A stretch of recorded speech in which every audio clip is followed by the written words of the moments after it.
Good evening everyone, my name is Franz Bitintim, BPED student. Today, I will discuss to you the definition of behavioral disorder. Definition of emotional and behavioral disorder.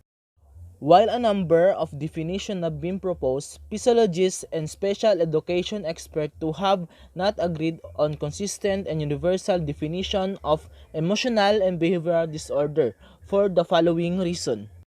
Disorder behavior is social construct. There is no clear agreement as the criteria and parameters of normal, adaptive, and good mental health.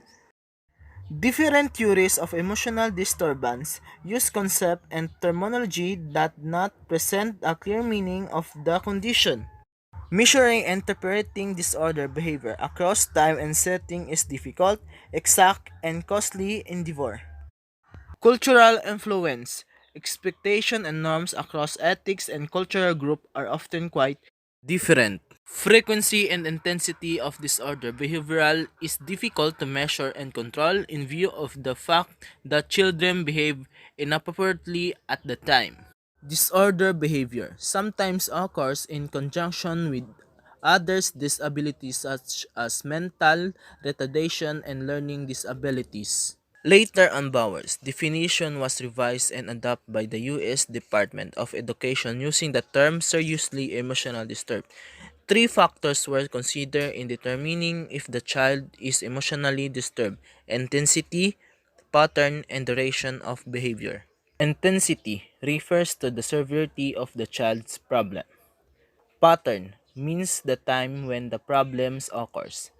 Duration refers to the length of the time of the child's problem has been present. IDEA definition of serious emotional disturbance.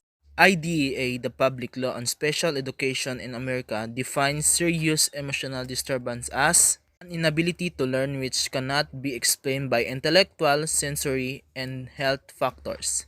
An inability to build or maintain satisfactory interpersonal relationship with peers and teachers. A general pervasive mood of unhappiness or depression. CCBD, definition of emotional and behavioral disorder. In 1989, the Council of the Children with Behavioral Disorder, or CCBD, the CCBD focused on the characteristic and special education need of children and youth with emotional and behavioral disorder. Rate refers to the frequency of occurrence of behavior per standard unit of time. Latency refers to the time that elapsed between the opportunity to respond and the beginning of the behavior. Classification of emotional and behavioral disorder. The diagnostic and statistical of manual disorder. The source of the problem lies with the person due to biological factors, learned habit or mental process. Quay's statistical classification. A statistical or data revealed four clusters of trait and behavior among the children with emotional and behavioral disorder. Conduct disorder is characterized by obedience, being disruptive, getting into fight. Anxiety, withdrawal sometimes called anxiety disorder, is manifested by social withdrawal, anxiety, depressions, feeling of interiority, guilt.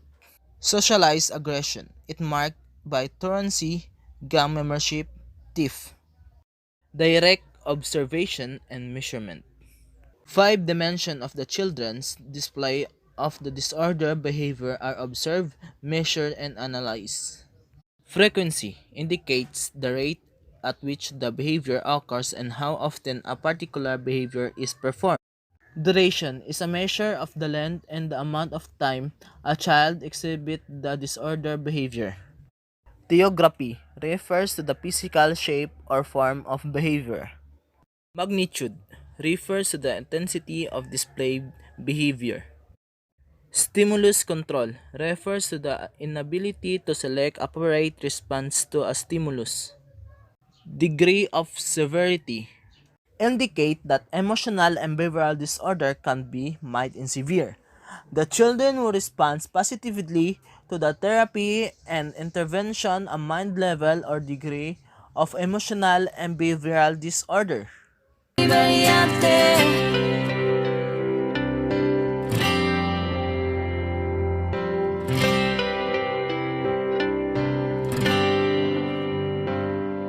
His name was Adam, and when his mom had him, Dad was a phantom, never took a look at him. He grew a Madden, never had a friend near. Hated outdoors, always in play Madden. Adam was lonely, drugs were the only way out of his own life. Now he's slowly losing fire, and he's close to retire. With one last hope, he puts his arms up higher, and I can see him crying out, yeah.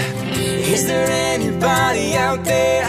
He's really counting on your love, still struggling uphill, but you act like you don't care. Right now he could really use a shoulder, hanging on to the edge till it's over. He's crying for your love tonight, lonely it's hard to survive. He said, I don't wanna be left in this war tonight. Am I alone in this fight? Is anybody out there? I don't wanna be left in this world behind. Say you'll run to my side. Is anybody out there? I don't wanna be left in this war tonight. Am I alone in this fight? Is anybody out there? Thank you for watching and listening. I hope you learned something. Good day, God bless, and goodbye.